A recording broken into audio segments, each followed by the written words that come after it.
I think I'm probably loud enough. You can probably hear me. So good morning. I'm Sarah Barton. I'm with the New York State Department of Agriculture and Markets. I'm going to talk a little bit about a couple of programs that we run, and then I'll talk a little bit about a couple of opportunities that you all can take advantage of for upcoming events, and then I'll also take any questions you have that I can answer. First of all, I work out of the Brooklyn office of the Department of Agriculture and Markets, which is the downstate piece of the agency, which is based in Albany. The majority of what our office focuses on is business and supply chain development support, mostly in the downstate region. We do a lot of urban agriculture, and we also support Long Island. We've done a lot of work on building the seafood industry in conjunction with our sister agencies, with ESD, with DEC, and with a lot of the local government and industry agencies and entities in Long Island. We also do a lot of support in the region for things like community gardens and emergency food systems. We are part of broader statewide initiatives, and two of them that I want to just highlight, I have some materials on these as well, are marketing and branding programs meant to help promote New York State products to consumers. So the two have sort of specific distinctions, and the first, which I think is relevant mostly for growers and producers. I don't think we have any direct growers or producers in the room, but we have food manufacturers, right? New York State Grown and Certified. You may have heard of this. This is a program that's been introduced in the last couple of years, and it has a couple of key components. The first is it's meant to signify to buyers, whether they're wholesale, retail, or institutional, that a food is both local, meaning grown within or produced within New York State, and also that it reaches a very high level of environmental and food safety standards. So what that means is each commodity that qualifies, or processed items, which means 51% or greater New York State sourced ingredients, that each commodity has sort of its own application. The application for each commodity group, and I'll read a list of which commodity groups or items are eligible in a second. Those are all available at certified.ny.gov. Those products are, each has its own individual standards that need to be met, which are relevant for the product. Once a product is in the program, it's eligible to have a label on it, which it then can be used to market the product as New York State Grown and Certified. It's eligible for participation in specific retail and wholesale marketing partnerships that we have to try and promote these products, and then also the producers are eligible for certain grant programs that we have. The products that we have a couple of hundred, I think almost 1,000 producers who are participating in the program. The product categories right now are produce of all kinds, dairy, eggs, beef, poultry, pork, Christmas trees, seafood, and that is, I believe, shellfish and aquaculture, maple, cut flowers, craft beverage ingredients, wine, spirits, beer, cider, sheep and goats, firewood, 51% processed products, nursery and greenhouse items, and honey. And again, I have a copy of one of the applications, and I have some flyers with me for folks who are interested in that. And one thing I would say is very positive about this is we're starting to see not only more interest, as I'm sure all of you know, among consumers in buying more local food, but having this seal sort of attached to people's products is helping us get product into Wegmans, for example, and it's also helping us, in particular, accelerate institutional purchasing of specific products. We can use New York State Grown and Certified as a proxy to get products accepted into school systems and other institutional buyer supply chains more rapidly than producers can do it on their own. So that's one benefit. We also have a program which you may have seen if you've ever been to any of the rest stops called Taste New York. And Taste is also a branding and marketing initiative meant to promote New York State products. That is much more specifically meant to promote processed foods or manufactured products. Again, that's meant to promote businesses that are New York State in origin. And what those products basically are eligible for is once you're a part of the program, you are eligible again to put sort of a label that is a marketing label that markets the program or markets the product as part of Taste. And then your products can be part of the Taste stores that are all over the state. So there's some on the Thruway, there's some that are in kiosks, in major train stations, and airports. So basically it makes your product, it markets your product as a New York State product, and then it puts you into very visible areas where consumers are then exposed to that. I have flyers on that as well, and essentially we have a team in Albany that handles all applications and interests in participating in that project. And that has a wide range of types of products that are eligible. Everything from hot sauces to spirits to packaged granolas, really big range of things. A third thing that our office participates in is we are partners with the New York Fed in an annual series of workshops that take place around the state on access to capital. And basically those sessions are workshops and panel discussions. It takes about half a day. There's typically 3 of them per year. Our next one is October 24th, and it is in Brooklyn. I have some flyers for this as well. And basically it's a series of conversations with lenders, traditional and non-traditional, who will talk about opportunities to attract capital to scale either startups or to expand existing food and beverage industry businesses. This coming session will include folks also who talk about making the pitch. So there's a workshop on making the pitch, and there's typically a resource expo which happens at which folks will bring materials so that food businesses that are interested in learning more about grants, about loans, and about other types of financing that might be available can circulate and network at the end of the session. So I've got information about that as well.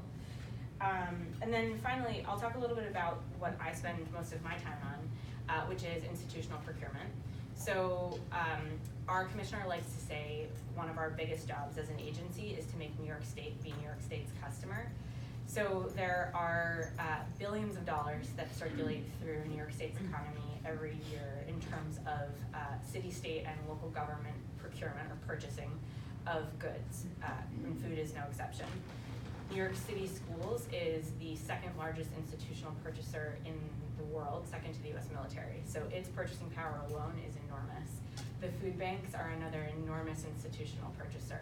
So if you think about the opportunity to get foods into those systems, hospitals, schools, universities, our prison system, all these places are opportunities to get products that are healthy, fresh, and local into both the systems, but also into the communities that really need, in many cases most, to be accessing fresh, healthy, and local foods. So we do a lot of work to try and help make our fresh foods both available and affordable to institutional customers. And they buy a range of things. They buy fresh food, they buy manufactured food, and it's a really great opportunity, if you're interested in that, to find out how to get registered as a business, and then how to connect with different potential opportunities. And it can be a real nightmare to navigate that. So we try and offer some support on both the buyer side and the seller side.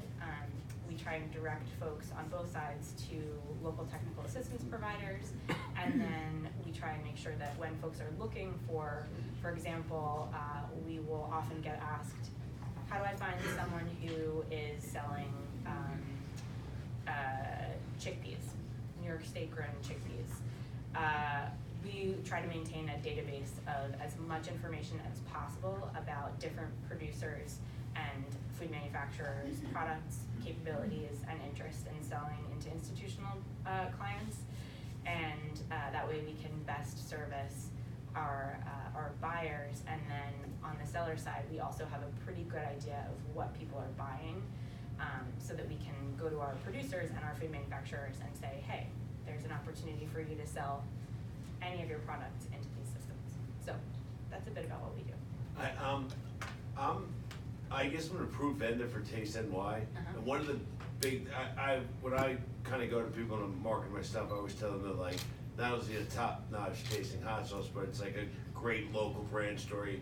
And if you use hot sauce in New York, you should probably be using this sauce, like, just by taste. How do I get to those places? Or, like, I know that I happen to reach out to someone on the exit 58. There's a stop, they said, oh, come on Thursday, that's when we do sampling. But is there a broader, like, being, and I'm approved by that, like, how do I figure out which businesses I can reach out to and will consider using my product? Like, can we talk later about that? Absolutely. Or, okay. I'll connect you with the team in Albany that can help get you connected to the right folks to not have to do it. I was like kind of new, so I wasn't sure exactly. And the only person who actually I know there were a couple places at Jones Beach, like during the summer that were, but the only person who really got back to me was, the person on 58 and said, oh, just stop by. So yeah, I can connect you with the right. All right, perfect. Thank you very much. So I guess the question is, if he's approved here on Long Island, does that make him approved all across New York State? I think, yeah. Well, is it a single buying entity, but doesn't each region buy by themselves? Yeah. So you have to deal with multiple buyers for each of the Taste of New York locations all over New York State. But there's probably a good answer on like the most efficient way to do that. So I'll have you talk to the folks in our Albany office who can give you the best. I just, because you're right, like when you apply to one Taste NY program. Yeah. But then there's like a sheet with like 18 buyers. million, Yeah, exactly, different buyer and different places that are part. So I didn't know where to go. So Yeah. if there's anyone that could speak to that, Yeah. it'd be perfect. From what I understand, they're trying to be local, right? So if you're in the Hudson Valley, they want more Hudson Valley products. If you're upstate, they try to focus on upstate. At least that's what they initially had told us. Long Island is unless we don't make it here on Long Island, then they'll look at some other spot. I think that's right, although there are some places, like for example in Grand Central, we have a pretty big store. Yeah, not much that is grown in New York City. Right. Yeah, we're working on that. Right. But there's there's some places where we're trying to do a pretty big sort of range of products. So yeah, I think it's worth. I'll connect you with our team, and they'll be able to say this is worth your time. Like concentrate on this, this, and this. Do like 5 minutes after Yeah. it's perfect. Change the room. Thank you. Hi, could you define made in New York? For example, could a product come from another state and be manufactured here? So that's a great question. I'm so glad you asked. So there's actually multiple definitions of made in New York. What we typically use as our definition is if a product is 51% or greater raw agricultural product inputs from grown, raised, harvested, landed, or caught, or the correct word, which I'm forgetting right now, for raising cattle inside New York State. So basically, any of the raw agricultural inputs, 51% or greater, have to come from New York, be sourced in New York. Depending on the program, there may or may not be permission for it to be processed outside of New York State. And typically the business has to be domiciled inside New York State, but not always. Because sometimes a company, for example, is registered in multiple states, but the raw agricultural product, where the ingredients are sourced is really the point. So on the manufactured product, let's pick the category. Sorry. Grown and certified in New York, if the 51% of the ingredients and they process it or manufacture it Inside the state. inside the state, Inside that the would state. then clarify. Yeah, so that's a good clarification. So for grown and certified, it both has to be, the ingredients have to be sourced, 51% or more have to be sourced inside the state, and it has to be manufactured inside the state. For some of our procurement initiatives, we allow for processing outside of the state because specifically for procurement, there are some things we don't have sufficient processing capabilities inside the state. I have a wholesale bakery. How would it work? Is it on like a per product basis? Yes. Okay. Yeah. Yeah, it is. Okay. So there's basically you fill out like a product attestation. statement. Okay. It's not terribly onerous though. And to speak to the point of the Taste New York and the listing of, Uh-huh. okay, we're in the Welcome Center on the expressway, Uh-huh. and we're in the Penn Station kiosk, which is now being moved outside. Uh-huh, yeah. Just wait till they get a My liquor product license. is melting. Yeah.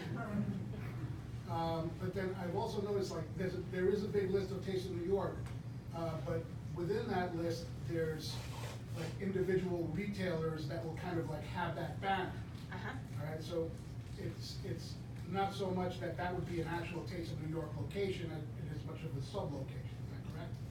So you mean like a Taste New York kiosk inside one of the LaGuardia? No, what I'm talking about is, for example, in Total Wine, there's the New York Marketplace, and they have the Taste Yes. of New York, the Taste of New York banner, Uh-huh. but it's not really a Taste of New York location. Right, You know what I'm saying? yeah. So how much of that list is actual Taste of New York locations or these like little sub locations? That's a great question. I don't really answer that question, but I think that for the most part, the fully sort of owned Taste New York stores or entities are along the Thruway, Penn Station, Grand Central, and then we have probably a handful of others at major attractions, and then the lion's share of the rest are sort of little, not pop-ups, but they're sort of kiosks within other retail establishments, or on the trains. Also to speak out to those actual Taste of New York locations, they're phenomenal. They are very cooperative, they wanna work with you, and they wanna help you. I'm glad to hear you had a good experience. So Sarah, you had mentioned the, let's say, the chickpeas as being a crop, but for food service. So now, one of the things I do for clients is ingredient sourcing. Yes. So let's say I have some clients making hummus, they're eligible to do that? Is it on a large scale or any, like?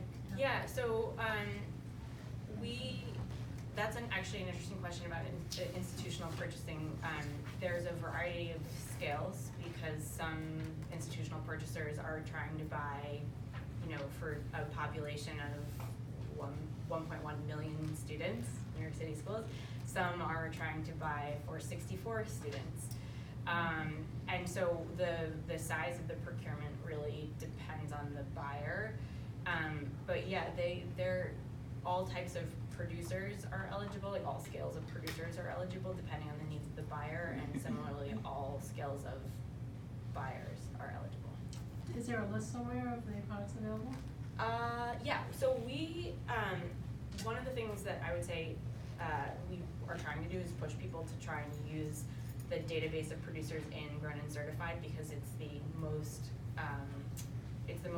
like verified list of New York State like grown, certified, and validated producers, and that's available at certified.ny.gov. It's not fully comprehensive of all the producers in the state, but we're building off of that. Great, thank you.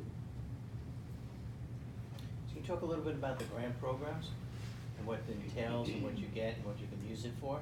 Yes. If you're approved? So for Grown and Certified specifically, the most, there's a program that was essentially developed a couple of years ago, and I don't know how familiar, this is a little in the weeds, but I don't know how familiar you all are with the Food Safety and Modernization Act. One of the elements of Grown and Certified is food safety. So in order to help producers who participate in Grown and Certified get compliant with FSMA, essentially there's a grant program that has been regionally awarded to an entity. So in Long Island, I believe it's Peconic Land Trust. So you would apply to Peconic Land Trust, and it's a pretty good grant program. I am forgetting off the top of my head, so forgive me the maximum eligible amount, but I believe 90% of the project costs are allowable. It's reimbursement based. It's all for capital for equipment. Sorry, it's capital for equipment, and it has a very minimal match requirement. And basically, it's to make upgrades to your facilities so that you can come into compliance with FSMA, which has been a really valuable thing for a lot of our producers. That is one type of capital that's available. I don't wanna put you on the spot, but are there other grant programs that you'd wanna highlight from ESD? We'll get Elizabeth next, don't worry. Okay, all right, then I'll say, for Grown and Certified, that's our current specific funding opportunity. And then I will say that, while this is not exactly a producer-specific grant, we, last year in the state budget, passed the first reimbursement increase, for schools buying from New York State producers in like about 30 years. So for schools that are buying at least 30% of their their overall school lunch costs from New York State producers, they're getting an increase from 6 cents per lunch to 25 cents per lunch. So there's a really big incentive for schools to be hitting that threshold, and we just got the first numbers on the baseline year. No schools on all of Long Island hit it. So if you guys can work on helping them, that would be really great. And they can buy by school district, they don't have to Yes. buy by, they don't have to supply the whole island, they can Correct. just do They can do it by one of the district. districts at Yes. a time Yes. for the smaller producers that are Yes. getting going. And that's a huge opportunity for producers, and it's a huge opportunity for schools. It will really help both of them, so. So do you guys host a trade show or some kind of convention that pulls all of the buyers, your institutional, your school buyers together in one spot for people to be able to sell them? So Or is it a one-off? That's a really good question too. The School Nutrition Association does an annual meeting in, I believe, late October, early November, which does have like a trade show of sorts. I don't know where it is located this year, I have to find out, but they also do regional meetings around the state throughout the year. But that is something we've been talking a lot about, trying to do something along the lines of a buyer-seller matchmaking summit, because it's something that is a real opportunity across not just schools, but other institutions as well. One of the things that tends to be a challenge with other types of buyers is that they do need a higher scale than some of our producers feel they can meet, but the school district is a great opportunity for smaller producers. So if you wanna put one together, we're more than happy to work with you to do that. Okay, here in Long that would Island. be great to keep talking about, because we would love to see Long Island. I know there's a lot of really interested school districts. We also have a lot of school districts. Yeah, a lot of school districts, and actually Long Island as a region does a better job generally with procurement for its schools than other regions, but it's expensive, so. Right. So we may be able to help a little bit with that, because we have a lot of connections with schools, we have a lot of schools between the loan and community eligibility provision. That's great. And so with that kind of work, maybe we can help with this, so can you talk, could you later about that? Yeah, absolutely. One other thing to note on that is, one of the other things our office does is tries to sort of keep track of what's happening with potential federal changes. And there is a proposed federal rule change to SNAP eligibility, which is going to potentially have a big impact on a large number of students' qualifications for free and reduced fee lunch. So that's just one thing that also may affect the amount of reimbursement that schools are getting for their food. Yes, when dealing with schools, I was always under the impression that you had to go through a big distributor like Aramar. So that's a great question.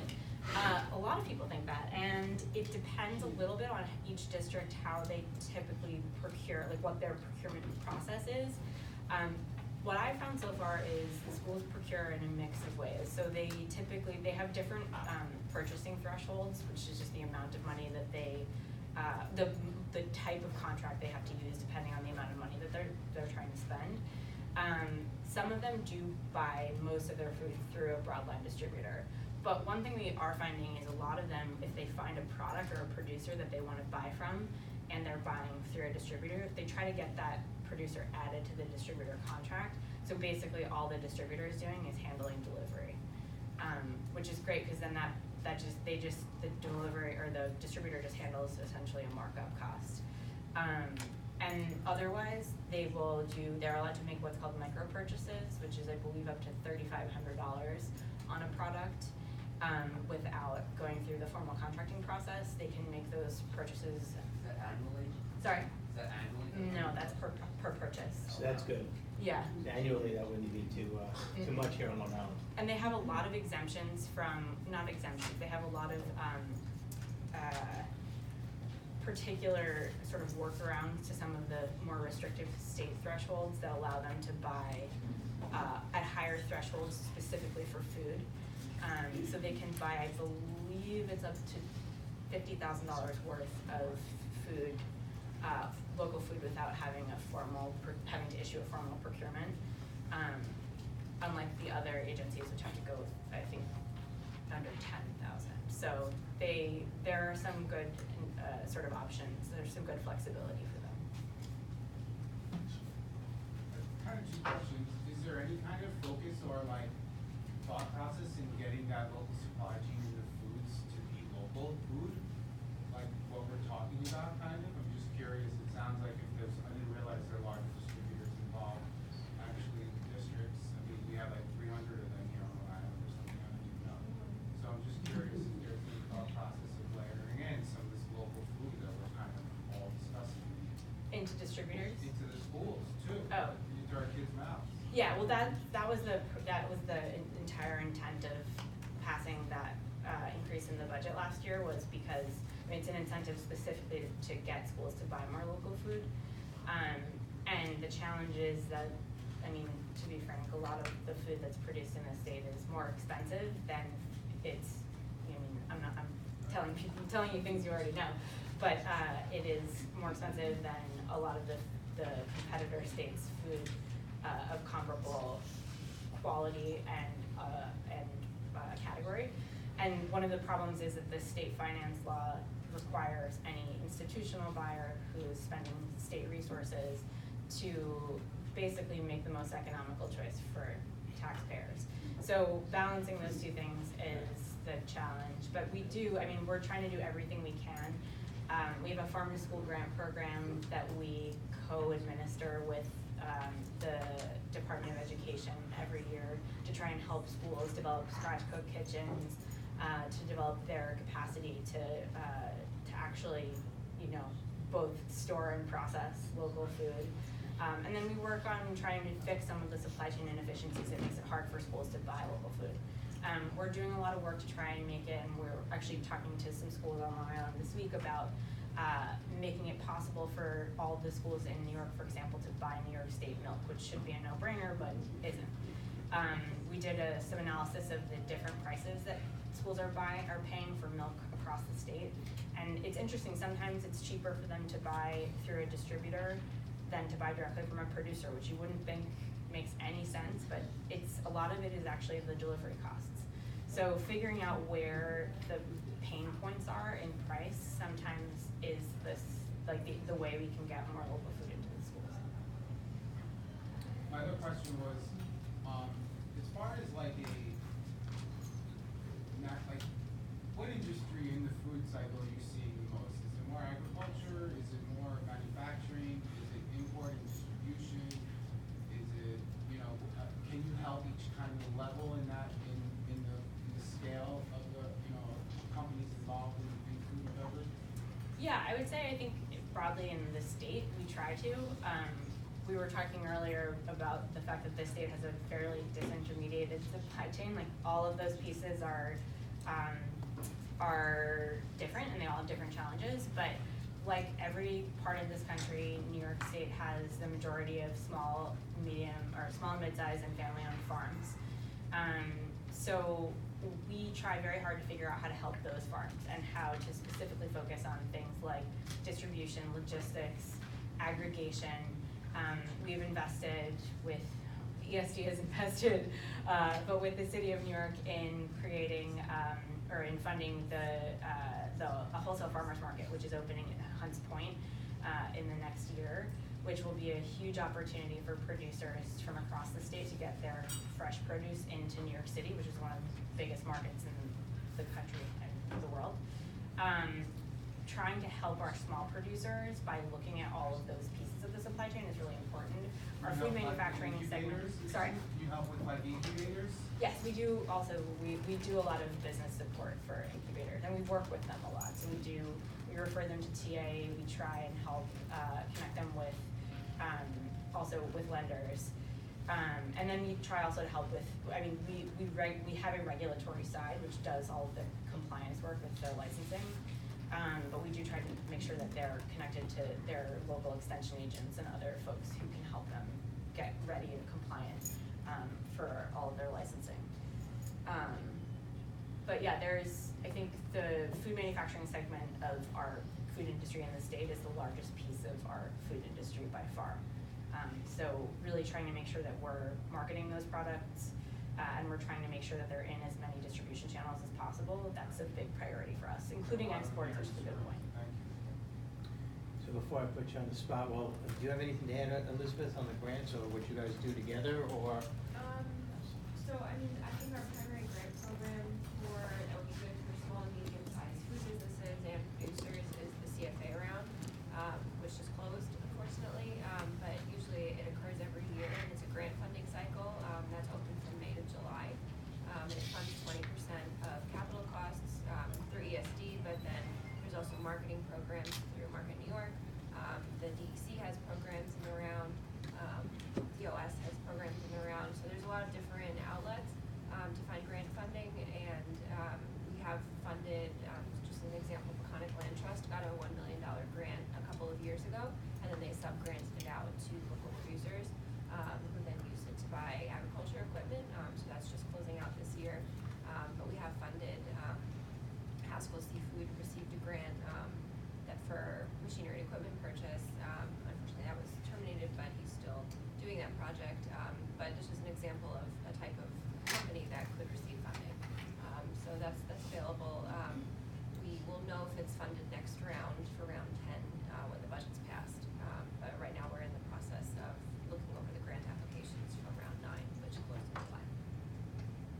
A quick question? Excuse me, if you, apply through like the MTRC, that's New York State, is that the same entity, or can you No. file separately? So NTRC is,